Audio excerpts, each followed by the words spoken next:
Hello everyone, welcome back. कैसे हैं आप लोग? आशा करते हैं आप लोग बहुत अच्छे होंगे। डियर स्टूडेंट्स, आज के इस लेक्चर के साथ हम आपकी अप्लाइड मैथ थर्ड की ज़बरदस्त शुरुआत करने वाले हैं। डियर स्टूडेंट्स, आज का हमारा ये लेक्चर आपके अप्लाइड मैथ थर्ड के फर्स्ट चैप्टर ऑब्व्यू अर्थात मैट्रिसेस का फर्स्ट लेक्चर होने वाला है। लेक्चर बेहद बेसिक और बेहद इम्पॉर्टेंट होने वाला है, इसलिए कंप्लीट लेक्चर को ज़रूर से ज़रूर देख लीजिएगा। आइए डियर स्टूडेंट्स, लेक्चर को स्टार्ट करते हैं। आज का हमारा टॉपिक है ऑब्व्यू अर्थात मैट्रिसेस। फर्स्ट ऑफ ऑल हम ये जानने का प्रयास करेंगे कि ऑब्व्यू अर्थात मैट्रिसेस का मतलब क्या होता है, ये होता क्या है और इस चैप्टर के अंतर्गत हमें पढ़ना क्या क्या है। ध्यान से हमारी बातों को समझते चलेंगे, सुनते चलेंगे। चैप्टर बेहद इजी लगेगा और पूरी अप्लाइड मैथ आपको बहुत ही ज़्यादा आसान लगने वाली है। एक बार फटाफट से आप सभी लोग क्लास में प्रेजेंट लगा दीजिए, लेक्चर को लाइक करके अपने दोस्तों के साथ शेयर कर दीजिए, ज़्यादा से ज़्यादा स्टूडेंट्स हमारे साथ जुड़ सकें। आइए डियर स्टूडेंट्स, सबसे पहला काम हम ये जानने का प्रयास करेंगे कि ऑब्व्यू क्या है। ऑब्व्यू, जिसे हम इंग्लिश में मैट्रिसेस कहते हैं, इसका मतलब क्या होता है और क्या इसका यूज़ है। भाई मैट्रिसेस क्यों पढ़ा जाता है, इसका यूज़ क्या है हमारी लाइफ में। जैसे हम लोगों ने क्या किया, सबसे पहले आपने प्लस माइनस मल्टीप्लाई डिवाइड आज पढ़ा है ना, ये ऑपरेशंस होते हैं। जब हम लोग प्लस माइनस मल्टीप्लाई डिवाइड ये सारी चीज़ें सीख लेते हैं तो बाद में इसका हम यूज़ भी करते हैं। वैसे ही मैट्रिसेस भी एक चीज़ है जिसे हमें आज सीखना है, फिर इसका यूज़ करके हम लोग डिफरेंट टाइप्स की प्रॉब्लम्स को भी सॉल्व करते हैं। ऑब्व्यू क्या है? तो डियर स्टूडेंट्स, ऑब्व्यू जो है एक मेथड है, एक कह सकते हैं विधि है आंकड़ों को लिखने की। किसको लिखने की भाई? आंकड़ों को। ध्यान समझिएगा, हमने बोला आंकड़ा, जिसको इंग्लिश में हम लोग क्या कहते हैं, डेटा कहते हैं। तो मैट्रिक्स जो है आंकड़ों को लिखने की, आंकड़ों के व्यवस्थित करने की एक अलग विधि है, एक अलग विधि है जिसके माध्यम से आंकड़ों का कैलकुलेशन करना इजी हो जाता है।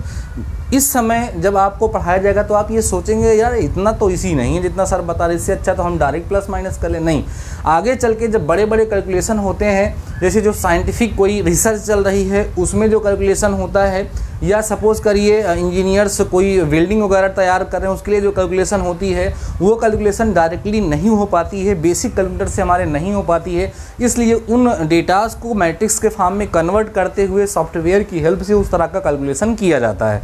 तो कुल मिलाकर के आपको ये समझना है कि मैट्रिसेस अर्थात ऑब्व्यू किसे कहते हैं। तो ऑब्व्यू क्या है? आंकड़ों को, सूचनाओं को लिखने की एक विधि है जिसकी हेल्प से कैलकुलेशन इजी हो जाता है। अब डियर स्टूडेंट्स, ये जो ऑब्व्यू है तो हिंदी में सिंगुलर और प्लूरल दोनों ऑब्व्यू है, लेकिन ये जो हमारा मैट्रिसेस लिखा है, छोटी छोटी बातें समझ लीजिएगा, जो हमारा मैट्रिसेस है ये प्लूरल फॉर्म होता है, प्लूरल, ठीक है, ये प्लूरल होता है। और जो हमारा मैट्रिक्स है, मैट्रिक्स ये जो है हमारा सिंगुलर होता है, ठीक ना। कहने का मतलब ये है कि जो मैट्रिसेस लिखा हुआ है ये मैट्रिक्स का प्लूरल फॉर्म है, ये इसका बहुवचन है, किसका? मैट्रिक्स का। तो अगर हम सिंगुलर में बोलें, केवल एक की बात करेंगे तो मैट्रिक्स बोलेंगे, एक से अधिक की बात करेंगे तो हम क्या बोलेंगे? मैट्रिसेस बोलेंगे। तो आई होप आपको समझ आ गया होगा कि मैट्रिक्स क्या है, मैट्रिसेस क्या है, यूज़ क्या है। इसका बहुत ही शॉर्ट में मैंने आपको बताने का प्रयास किया है। अब जैसा कि हमने आप सभी लोगों के साथ डिस्कस किया कि जो हमारा मैट्रिक्स है वो क्या है? एक तरह का मेथड है डेटा को अरेंज करने का, आंकड़ों को लिखने का। यहाँ दो बातें क्लियर हुई हैं। एक, मैंने आपको ये बताया कि जो हमारा मैट्रिक्स है ये सिंगुलर फॉर्म है। कौन सा फॉर्म है भैया? सिंगुलर फॉर्म है। ध्यान से सारी बातों को सुनते चलना और नोट करते चलना। और जो हमारा मैट्रिसेस है, ठीक है, मैट्रिसेस जो है डियर स्टूडेंट्स ये क्या है? हमारा प्लूरल फॉर्म है, ठीक है, ये हमारा प्लूरल फॉर्म है। ये मैंने आपको यहाँ पर बताया है। इन सब चीज़ों को मेंशन करते चलेंगे ना तो आगे चल के काफ़ी हेल्प आपको मिलेगी। अब मैंने आपको बताया कि मैट्रिक्स जो है वो डेटा को अरेंज करने का एक तरीका है। तो आइए समझते हैं कैसे अरेंज किया जाता है। सपोज़ करिए एक क्लास टेस्ट हुआ, किसी क्लास में मैथ्स का आउट ऑफ 50 टेस्ट हुआ, मतलब 50 नंबर का टेस्ट हुआ। उसमें कुछ स्टूडेंट्स हैं जिनके मार्क्स इस तरीके से लिखे गए हैं। मार्क्स कैसे लिखे हैं ज़रा देखें। जैसे एक स्टूडेंट है उसको 40 मार्क मिला है, एक को 30 मिला है, एक को 38 मिला है, एक को 41 मिला है, इस तरीके से लिखा हुआ है। अगर डियर स्टूडेंट्स इसको ऐसे लिख दें 40 40 मतलब 41 30 और इस तरीके से लिख करके कैपिटल ब्रैकेट के अंदर इसको जब लिख दिया जाता है और इस पूरे को कुछ नाम दे दिया जाता है तो इस तरीके से जब इस इंफॉर्मेशन को, इस डेटा को इस तरीके से कलेक्ट कर लिया जाता है, इस तरीके से जब लिख लिया जाता है, तो यही जो आपके सामने लिखा हुआ है इसी को आप व्यू कहते हैं। यही जो अरेंजमेंट है इसी को आप व्यू कहते हैं डियर स्टूडेंट्स, इसी को हम लोग क्या कहते हैं, मैट्रिक्स कहते हैं। अब आप ध्यान दीजिए, इसमें ऐसे ऐसे होता है और ऐसे ऐसे, जो ऐसे ऐसे लाइन होती है उसको हम लोग रो बोलते हैं, रो, या हम लोग उसको क्या कहते हैं, पंक्ति कहते हैं। रो या क्या कहेंगे, पंक्ति कहेंगे। और ये जो ऊर्ध्वाधर होता है इसको हम लोग स्तंभ कहते हैं, या इंग्लिश में डियर स्टूडेंट्स से हम लोग क्या कहते हैं, कॉलम कहते हैं। बात समझ में आ रही है। जैसे b = एक कोई मैट्रिक्स हम लिख दें 1 2 3 4 5 6, ये हमने लिख दिया। आपसे पूछा जा रहा है कि भैया जो मैट्रिक्स तो पहचान लेंगे, मैट्रिक्स जो होता है वो कैपिटल ब्रैकेट के अंदर एलिमेंट्स को रो और कॉलम के फॉर्म में व्यवस्थित करा जाता है। अगर आपसे कोई पूछेगा कि भैया ये जो मैट्रिक्स है इसमें कितने रो हैं, कितने कॉलम हैं, आप बता दीजिए। आई होप आप बता देंगे कि इसमें 1 2 3 रो हैं और 1 2 कॉलम है। मीन्स इसमें रो अर्थात पंक्ति कितनी है, 2 है, 3 है। और आपसे कोई पूछेगा इसमें कॉलम अर्थात स्तंभ कितने हैं, तो आप कितने बताएंगे, सर 2 हैं। ये आप सभी लोगों को समझ में आ गया होगा। मैट्रिक्स क्या है, मैट्रिक्स का यूज़ क्या है, मैट्रिक्स को लिखा कैसे जाता है, कुछ आपको समझ में आया होगा। अब मैं आपको मैट्रिक्स का अलग जो वो है फार्मूला, या आप कह सकते हैं अलग जो डेफिनीशन है, वो मैं आपको बताता हूँ। जो आप व्यू की एक अलग डेफिनेशन बुक्स में लिखी रहती है, वो कहा जाता है कि यम गुणे यन वस्तुओं को, ध्यान से सुनो क्या बोल रहा हूँ मैं, यम गुणे n, m into n objects, m into n objects को यम रो माने यम पंक्ति, यन कॉलम, कॉलम मतलब क्या होगा, स्तंभ, ठीक है। यम इंटू एन ऑब्जेक्ट्स को यम पंक्तियों और यन स्तंभों में व्यवस्थित करने पर जो व्यवस्था प्राप्त होती है, जो हमें क्या प्राप्त होती है, व्यवस्था प्राप्त होती है, उसी व्यवस्था को ही हम लोग क्या कहते हैं, मैट्रिक्स कहते हैं। उसी व्यवस्था को ही हम लोग डियर स्टूडेंट्स क्या कहते हैं, आप व्यू कहते हैं, ठीक ना। यम क्या है, जैसे अब इसको समझो, यम का मतलब जैसे 5 × 4 हो सकता है, माने हमारे पास कितने ऑब्जेक्ट्स हैं, 20 ऑब्जेक्ट्स हैं। तो 20 ऑब्जेक्ट्स को 5 रो और 4 कॉलम में लिखा जा सकता है। या हमारे पास अगर 20 ऑब्जेक्ट्स हैं तो इन 20 ऑब्जेक्ट्स को 10 रो और 2 कॉलम में भी लिखा जा सकता है। 10 × 2 तरीके से वो जा करके हमारा बन जाएगा। तो जो ऑब्जेक्ट्स होते हैं उनको रो और पंक्ति के, माने रो माने पंक्ति, स्तंभ मीन्स कॉलम, पंक्ति और स्तंभ के फॉर्म में लिखने पर जो हमें व्यवस्था मिलती है उसी को हम लोग क्या कहते हैं, आप व्यू कहते हैं। अब जैसे हम डिफरेंट एग्जाम्पल आप व्यू के ले सकते हैं। देखो कैसे, जैसे हम बहुत सारे एग्जाम्पल आप व्यू के लेना चाहिए। जैसे A = हमने लिखा यहाँ पर, सपोज करिए A B C D E F G H I, ये हमारे पास एक मैट्रिक्स लिखा हुआ है। कितनी रो हैं, 3 रो हैं, 3 कॉलम है, मतलब ये 3 × 3 का हमारा मैट्रिक्स है। इसमें टोटल कितने एलिमेंट्स हैं आप देखेंगे तो टोटल 27 एलिमेंट्स यहाँ पर अवेलेबल हैं। ये हमारे पास एक मैट्रिक्स लिखा हुआ है। और देखो B = हम लिख दें 4 5 7 लाइन, ये भी हमारा मैट्रिक्स है।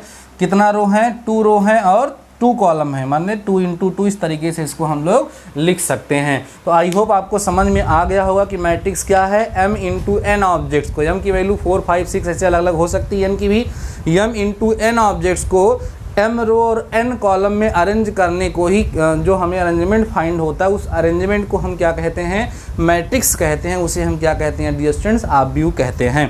क्लियर हो गई बातें। अब आइए हम लोग आप व्यू से संबंधित चीज़ों को धीरे धीरे करके जानना स्टार्ट करते हैं, ठीक है ना।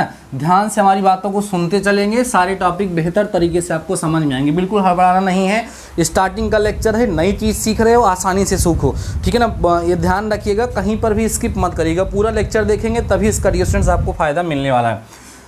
हम लोग सबसे समझते हैं, देखो आप व्यू क्या होता है ये आप समझ गए हो, आप व्यू की पंक्ति क्या होती है, आप व्यू का स्तंभ क्या होता है, ये भी आप सभी लोगों को समझ में आ गया होगा। अब हम लोग पढ़ेंगे आप व्यू का क्रम, ठीक है। आप व्यू का क्रम, जिसको हम बोलेंगे ऑर्डर ऑफ द मैट्रिक्स। ध्यान समझ चलिएगा, आप व्यू के ऑर्डर का क्या मतलब होता है, what is the meaning of order of the matrix. आइए समझते हैं। सपोज करो हमारे पास कोई मैट्रिक्स गिवन है, जैसे 4 है, 5 है, 6 है, 7 है, 8 है, 9, ये हमारे पास एक मैट्रिक्स गिवन है डियर स्टूडेंट्स, आप देख पा रहे होंगे। अगर आपसे पूछेंगे कि हम इसमें कितने रो हैं, तो आप बताएंगे सर कि इसमें नंबर ऑफ रो, या जिसको हम हिंदी में पंक्ति कहते हैं, इसमें कितनी पंक्ति हैं। अगर आपसे पूछेंगे तो आप बताओगे सर इसमें 3 पंक्ति हैं। अगर हम आपसे कहेंगे सर इसमें कॉलम कितने हैं, कॉलम मतलब जिसको हम क्या बोलते हैं, स्तंभ कहते हैं, तो आप बताओगे सर इसमें स्तंभ कितने हैं, 2 हैं। इतना तो आपको पता ही है। कितने एलिमेंट्स है, 3 गुणे 2 कर दोगे, 6 एलिमेंट्स हैं, ये आप बता दोगे। अब डियर स्टूडेंट्स ये जो यहाँ पर लिखा हुआ है पंक्ति गुणे स्तंभ, ध्यान रखो, पंक्ति गुणे स्तंभ या row into column is equal to 3 into 2 लिख सकते हैं। यही जो 3 इंटू 2 लिखा है इसी को हम ऑर्डर ऑफ द मैट्रिक्स बोलते हैं। ऑर्डर ऑफ द क्या बोलते हैं डियर स्टूडेंट्स, मैट्रिक्स बोलते हैं। इसी को आव्यूह का हम क्या कहते हैं, क्रम कहते हैं। समझ में आ गया ना। जैसे ये हमारे सामने लिखा हुआ है ए इक्वल टू, हमारे पास एक मैट्रिक्स है, इसका ऑर्डर आपसे कोई पूछेगा तो रो इंटू कॉलम बताओगे, तो रो कितना है 3, कॉलम कितना है 2, जनरली ही जो है बगल में लिखा जाता है। तो इस आव्यूह का क्रम कितना है, ऑर्डर कितना है, 3 इंटू 2 का है। ऐसे अगर हम कोई और मैट्रिक्स लिख दें, जैसे ए इक्वल टू लिखें ए बी सी और डी, अब ये हमारे पास एक मैट्रिक्स, एक आव्यूह है, इसमें कितनी पंक्ति हैं, आप देखेंगे 2 पंक्ति हैं, और कितने स्तंभ हैं, 2 स्तंभ हैं। अगर आपसे कोई पूछेगा कि भैया इस मैट्रिक्स का ऑर्डर क्या है, तो आप बताएंगे कि ये मैट्रिक्स हमारा जो है वो 2 इंटू 2 ऑर्डर का है। समझ पा रहे हैं। ऐसे कोई और मैट्रिक्स सपोज करो सी इक्वल टू हम लिख लेते हैं 4 5 7 9 11 2 1 1 1, ये हमने लिख दिया। आपसे पूछेगा कोई इसका ऑर्डर क्या है, तो ऑर्डर कैसे बताएंगे, number of row into number of column. Row कितने हैं 3, कॉलम कितने हैं 3, तो 3 इंटू 3 आ जाएगा, ये इसका ऑर्डर हो जाएगा। आई होप अब आप सभी लोग किसी भी मैट्रिक्स का ऑर्डर इजीली बता सकते हैं। किसी भी मैट्रिक्स में number of rose into number of columns क्या रिप्रेजेंट करते हैं, उसके ऑर्डर को रिप्रेजेंट करते हैं। क्लियर हो गई हैं बातें। किसी भी मैट्रिक्स में, किसी भी आव्यूह में कितने एलिमेंट्स हैं, रो इंटू कॉलम को मल्टीप्लाई कर दोगे तो उसमें कितने एलिमेंट्स हैं, ये भी आप सभी लोगों को समझ में आ जाएगा। क्लियर हो गई बात। अब एक बात ध्यान से आप लोग सुनिएगा डियर स्टूडेंट्स, हमारा जो मैट्रिक्स होता है उसमें कुछ रो कुछ कॉलम होते हैं और उसके अंदर उसके एलिमेंट्स को लिखा जाता है। अगर हम बात करें कि आव्यूह जो मैट्रिक्सेस होते हैं उनका रिप्रेजेंटेशन कैसा होता है, स्टार्टिंग का लेक्चर है, हो सकता है थोड़ा अजीब सा लग रहा होगा आप लोगों को, लेकिन पूरा लेक्चर देखेंगे ना तो बहुत ही बेहतर तरीके से आपको आव्यूह का मतलब समझ में आ जाएगा। आज के इस लेक्चर में मैं आपको आव्यूह का मतलब ही बेहतर अच्छे तरीके से समझाने वाला हूँ, फिर धीरे धीरे करके सब समझ जाएंगे। पढ़ना क्या है यार इस चैप्टर में, मैं आपको एक बार एक्सप्लेन करता हूँ। देखो, जैसे जब आप कोई भी नई चीज़ पढ़ते हो तो पहले जानते हो ना कि ये होता क्या है, कितने टाइप का होता है, फिर इसमें ऑपरेशंस कैसे होते हैं, मतलब इनको ऐड कैसे करेंगे, सब्ट्रैक्ट कैसे करेंगे, मल्टीप्लाई कैसे करेंगे, और इसकी कुछ एक्स्ट्रा प्रॉपर्टीज़ होंगी और इसका हम लोग यूज़ कहाँ करेंगे, यही तो पढ़ते हैं ना। वही इस चैप्टर में भी हमें पढ़ना है डियर स्टूडेंट्स। आव्यूह क्या होता है, कैसे लिखा जाता है, क्या चीज़ें इसमें स्पेशल हमें देखने के लिए मिलती हैं, कितने टाइप्स का होता है, इनका ऑपरेशन कैसे होता है, मीन्स मैट्रिक्स को मैट्रिक्स से ऐड करना हो तो कैसे ऐड करते हैं, मल्टीप्लाई करना हो तो मल्टीप्लाई कैसे करते हैं, ये सारी चीज़ें हम लोग इसमें डिस्कस करेंगे। तो बहुत ही आसान सा चैप्टर है, बस ऐसे आप बने रहिए। बस इतनी बात क्लियर हो गई होंगी सबको, क्लियर है सबको डियर स्टूडेंट्स, ठीक है। अभी कई सारे लोग हमारे लेक्चर को लाइक नहीं कर रहे हैं, कर दीजिए। तो ये जो है इतना आपको क्लियर हो गया कि ऑर्डर क्या होता है, क्रम क्या होता है, आव्यूह क्या होता है, आव्यूह को लिखा कैसे जाता है, पंक्ति क्या होती है, स्तंभ क्या होता है, आव्यूह अर्थात मैट्रिक्स का ऑर्डर क्या होता है, ये आप सभी लोगों को क्लियर हो गया। अब कुछ हम स्टैंडर्ड नोटेशन की यहाँ पर बात करते हैं। नोटेशन का मतलब यह है कि जो हमारा मैट्रिक्स है उस मैट्रिक्स को हम किससे रिप्रेजेंट करेंगे। जैसे अभी आप लोगों ने देखा कि हम कोई मैट्रिक्स लिख रहे हैं तो ए इक्वल टू समथिंग लिख दे रहे हैं, कहीं बी इक्वल टू समथिंग लिख दे रहे हैं, कहीं सी इक्वल टू समथिंग लिख दे रहे हैं। तो डियर स्टूडेंट ध्यान रखिएगा, जनरली जो हमारा मैट्रिक्स होगा, जनरली जो हमारा मैट्रिक्स होगा उसको हम capital A B C D etcetera से डिसाइड जो है डिनोट करेंगे, ठीक है।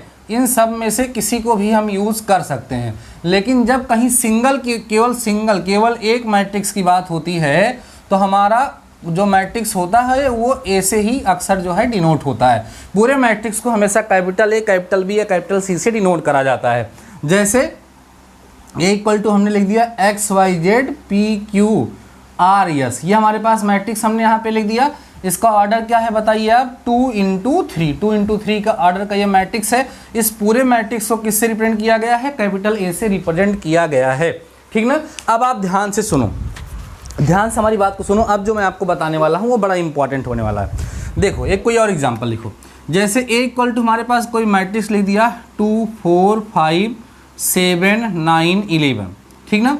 तो इस पूरे मैट्रिक्स का जो हमने नाम लिखा है, जो नेम लिखा है, वो किससे रिप्रेजेंट हो रहा है, कैपिटल ए से रिप्रेजेंट हो रहा है। उसी तरीके से इसके अंदर के जो एलिमेंट्स हैं उनको भी रिप्रेजेंट करने के लिए कुछ नोटेशंस का यूज होता है। जैसे इस मैट्रिक्स का जो एलिमेंट 2 है वो इसकी फर्स्ट रो फर्स्ट कॉलम का एलिमेंट है, इसलिए इसके एलिमेंट को A11 से रिप्रेजेंट किया जाएगा। ध्यान रखिएगा जो एलिमेंट्स होंगे, ध्यान रखना भैया, एलिमेंट्स जो होगा उसको स्मॉल ए से दिखाएंगे, समझ आ रहा है। और जो हमारा मैट्रिक्स होगा, मैट्रिक्स, उसको हम लोग capital A, capital B, capital C इन सब से दिखाएंगे, ऐसा हम लोग समझ चुके हैं। तो इसके अंदर का जो एलिमेंट्स होंगे उनको हम किससे दिखाएंगे, स्मॉल ए से दिखाएंगे, और उसके बगल में सफिक्स में A11 ऐसे नोटेशन यूज़ करेंगे, A11 A12 है ना, ऐसे A23 ऐसे करेंगे। इसका मतलब क्या है कि जैसे कहीं A11 लिखा है तो स्मॉल में लिखा है तो ये एलिमेंट को रिप्रेजेंट कर रहा है, और ये किस एलिमेंट को रिप्रेजेंट कर रहा है कि फर्स्ट रो फर्स्ट कॉलम के एलिमेंट को रिप्रेजेंट कर रहा है।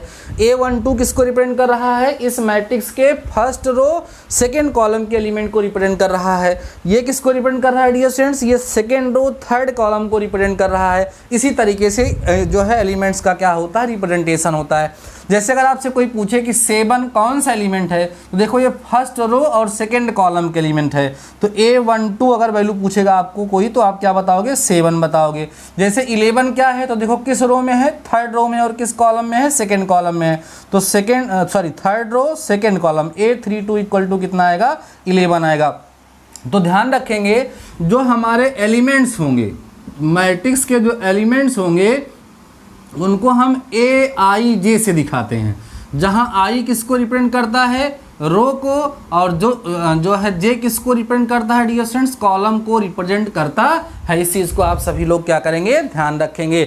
हम क्लियर हो गया ना कि मैट्रिक्स जो है उसको हम capital A B C D इन सब से दिखाएंगे, और जो एलिमेंट्स होंगे उनको AIJ से दिखाएंगे। I और J क्या है, number of row, number of column, किस रो किस कॉलम की बात हो रही है, ये हम सभी लोग वहाँ पर समझने का प्रयास करते हैं। आइए इसको थोड़ा बेहतर तरीके से और समझते हैं, कि एग्जाम्पल लेकर के उसके सारे एलिमेंट्स को हम लिखने का प्रयास करते हैं, और आप मेरे साथ प्रयास करेंगे, आपको अभी सारी चीज़ें बेहतर तरीके से समझ में आनी शुरू हो जाएंगी।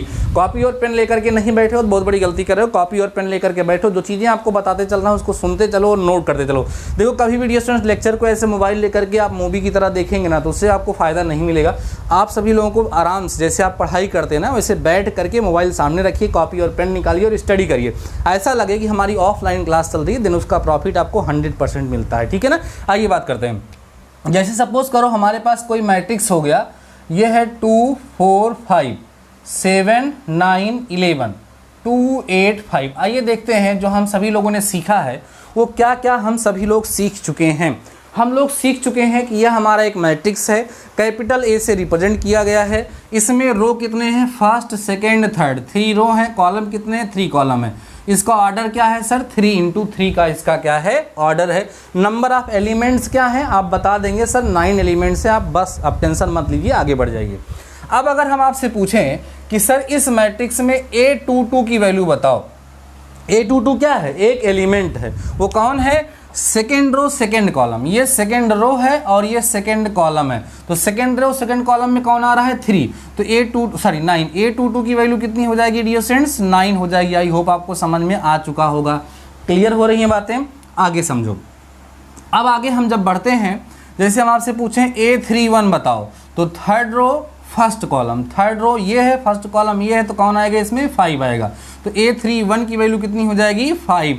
आपसे हम कहें कि भैया A33 बता दो, तो आप बताओगे sir third row third column, तो कितना आ जाएगा आपके पास, 5 आ जाएगा। आपसे कहें कि A32 बताओ, तो third row second column, third row second column मतलब कौन आ गया, 11 आ गया। तो इस तरीके से अगर आपके पास कोई मैट्रिक्स दिया गया है तो उसका ऑर्डर क्या है, उसमें कितने एलिमेंट्स हैं, साथ ही साथ जो उसके एलिमेंट्स हैं उनको किससे हम रिप्रेजेंट करेंगे, ये समझ चुके होंगे आप सभी लोग। कोई इसमें डाउट नहीं है। जितनी बातें मैंने आप सभी लोगों को अभी तक समझाने का प्रयास किया ये 100% आप लोग समझ चुके होंगे।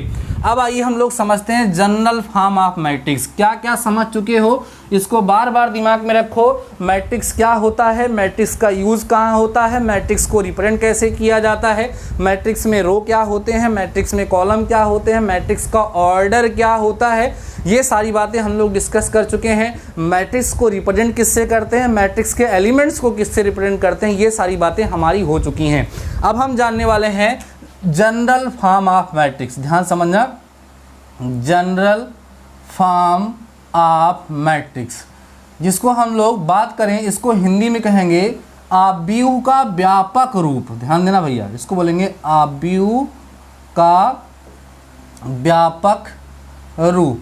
जैसे भी हमने कहा कि m इंटू एन ऑब्जेक्ट्स को n रो और n कॉलम में अरेंज करने को ही हम लोग मैट्रिक्स कहते हैं।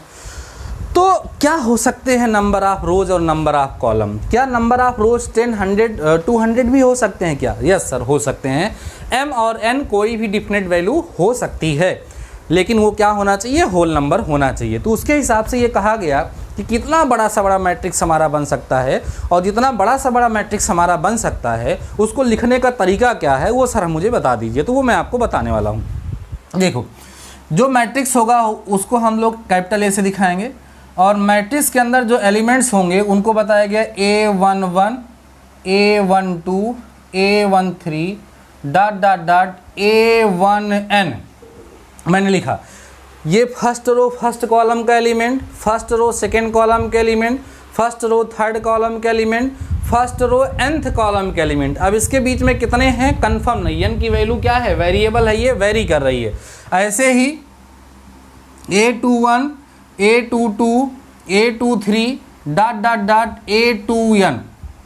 ऐसे करते करते हम यहाँ पर भी जब रो को भी बढ़ाएंगे तो ऐसे जब हम लोग लिखेंगे, सपोज करिए ऐसे करते करते हमारा mth रो आ जाएगा तो AM1 आएगा, AM2 आएगा, AM3 आएगा।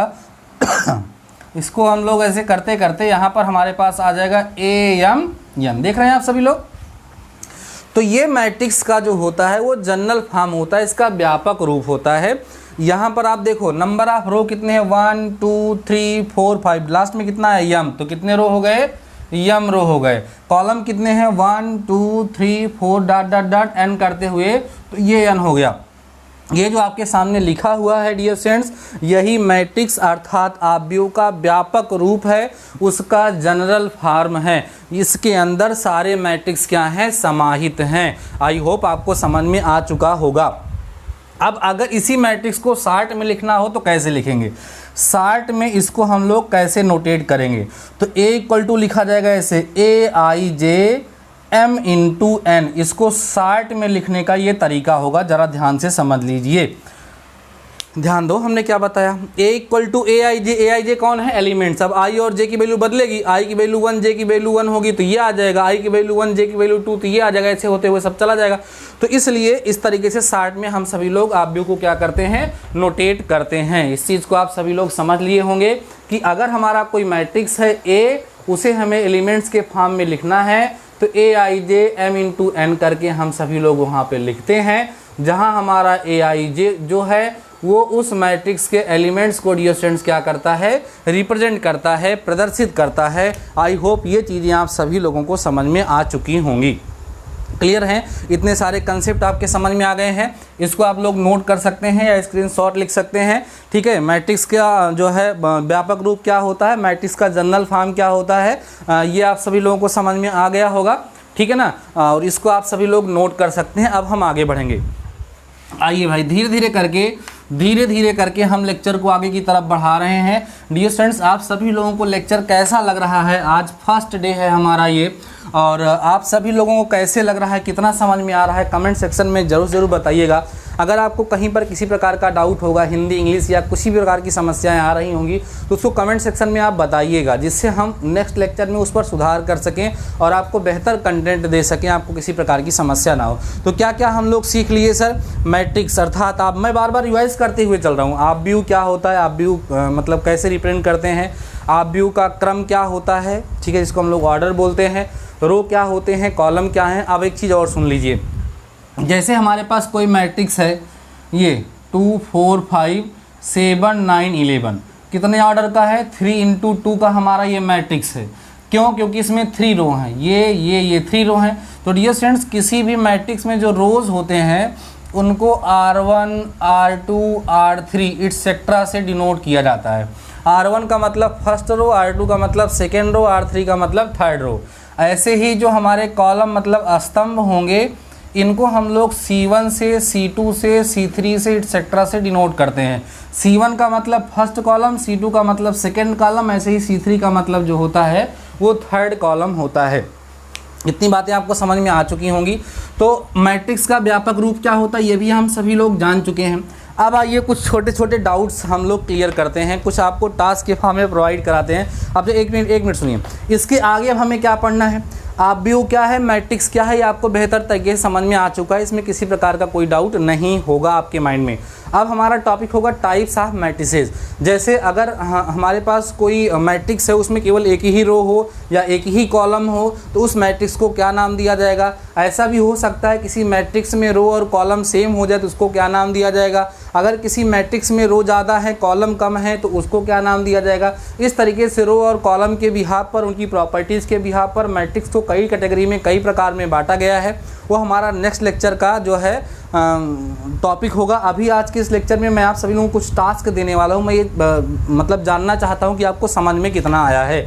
तो डियर फ्रेंड्स, फर्स्ट क्वेश्चन देखो, पहला क्वेश्चन ये है कि एक मैट्रिक्स है, किसी मैट्रिक्स में 32 एलिमेंट्स, मैट्रिक्स हैव 32 एलिमेंट्स, एक आव्यूह में कुल 32 अवयव हैं। आपको बताना है कि इस मैट्रिक्स, इस आव्यूह का ऑर्डर क्या क्या हो सकता है। इसका ऑर्डर, पॉसिबल ऑर्डर आपको बताना है, कुल मिलाकर के पॉसिबल ऑर्डर क्या क्या हो सकता है।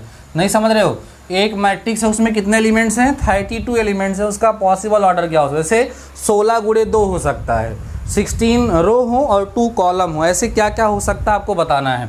उसके बाद सेकेंड क्वेश्चन है, अगर किसी में 17 एलिमेंट्स हैं, किसी मैट्रिक्स में 17 एलिमेंट्स हैं, तो इसका पॉसिबल ऑर्डर क्या होगा, ये आप सभी लोगों को हमें बताना है। इसका ऑर्डर क्या हो सकता है, इसको कितना गुणे कितने के फॉर्म में हम लिख सकते हैं। ठीक है, अगला क्वेश्चन आप समझ लीजिए। अगला क्वेश्चन है हमारे पास A = हमारे पास 2 4 7 9 11 2 2 1 1, ठीक है, ये 3 1 4, ये हमारे पास एक मैट्रिक्स दिया है। इस मैट्रिक्स का ऑर्डर क्या होगा ये आप लोगों को बताना है। इस मैट्रिक्स का ऑर्डर क्या होगा ये आप सभी लोगों को बताना है। क्वेश्चन नंबर 4 आपका है, A = हमारे पास A है, B है, C है, D है, E है, F है। आपसे यहाँ पर A22 की वैल्यू पूछी जा रही है, क्या होगी, और A32 की वैल्यू क्या होगी आपसे पूछी जा रही है, आपको इसमें बताना है। A22 की वैल्यू क्या है और A32 की वैल्यू क्या है ये आपको बताना है। एक क्वेश्चन और आप लोग नोट करिएगा, A = 4 5 7 9 11 12 1 2 3, ये हमारे पास लिखा है। यहाँ पर A33 कौन है ये आपको बताना है, A22 कौन है ये आपको बताना है, और A11 कौन है ये आपको बताना है। इन एलिमेंट्स की आपको पहचान करनी है। मैंने आप सभी लोगों को बताया है कि कैसे आपको इसकी पहचान करनी है, उसके हिसाब से आपको इन क्वेश्चंस को सॉल्व करना है। आई होप आप क्वेश्चन का मतलब समझ पा रहे होंगे कि क्या यहाँ पर करना है। एक मैट्रिक्स में 32 एलिमेंट्स हैं, उसका पॉसिबल ऑर्डर क्या होगा आपको बताना है। सेकेंड क्वेश्चन है, एक मैट्रिक्स में 17 एलिमेंट्स हैं, उसका पॉसिबल ऑर्डर क्या होगा आपको बताना है। थर्ड है हमारे पास एक मैट्रिक्स A = ये दिया है, इसका ऑर्डर क्या होगा आपको बताना है। क्वेश्चन नंबर 4 है, एक मैट्रिक्स देकर के इसके कुछ एलिमेंट्स को हमने आपसे पूछा है। 5 में भी एक मैट्रिक्स देकर के इसके कुछ एलिमेंट्स को आपको मैंने पूछा है। देखो आज का जो टॉपिक था, जितना मैंने पढ़ाया है उसी के बिहाफ पर आप सभी लोगों को ये टास्क दिया है, इसको आप सभी लोग कंप्लीट करेंगे और मुझे कमेंट सेक्शन में इसका आंसर ज़रूर से ज़रूर बताएंगे। बाकी डियर स्टूडेंट्स, लेक्चर में हम जो है इसके आगे के टॉपिक्स आप सभी लोगों के साथ डिस्कस करेंगे, शेयर करेंगे। लेक्चर थोड़ा सा ज़्यादा लेंदी इसलिए नहीं, ज़्यादा बड़ा इसलिए नहीं कर पा रहा हूँ, तब ये ठीक नहीं है, लेकिन मैंने आप सभी लोगों को कमेंट किया था कि आज लेक्चर मिलना चाहिए, इसलिए मैं लेक्चर आपको प्रोवाइड करा रहा हूँ। बाकी एक बात और है डियर स्टूडेंट्स, अगर आपके पास अप्लाइड मैथ थर्ड की बुक नहीं है तो उसके लिए आप सभी लोग टेलीग्राम चैनल को ज्वाइन कर लीजिए। वहाँ पर मैंने बुक का फर्स्ट चैप्टर सेंड कर दिया है, जिससे आप सभी लोग अपनी पढ़ाई को कंटिन्यू करिए, बाकी व्यवस्था करके अपनी बुक को आप सभी लोग परचेज कर लीजिए। टेलीग्राम चैनल को नहीं ज्वाइन किए हो तो टेलीग्राम पर सर्च करिएगा DD मैथमेटिकल सोल्यूशन, आपको अपना टेलीग्राम चैनल मिल जाएगा, वहाँ से आप सभी लोग ज्वाइन कर लीजिएगा। इन सारे क्वेश्चन को सॉल्व करिए, इसका कमेंट सेक्शन में आंसर बताइए, और लेक्चर ओवरऑल आप सभी लोगों को कैसा लगा ये मुझे कमेंट सेक्शन में जरूर बताइएगा। बाकी डियर स्टूडेंट्स आज के इस लेक्चर में बस इतना ही, मिलते हैं कल फिर रात को 9 बजे, तब तक के लिए शानदार रहिए और पढ़ते रहिए।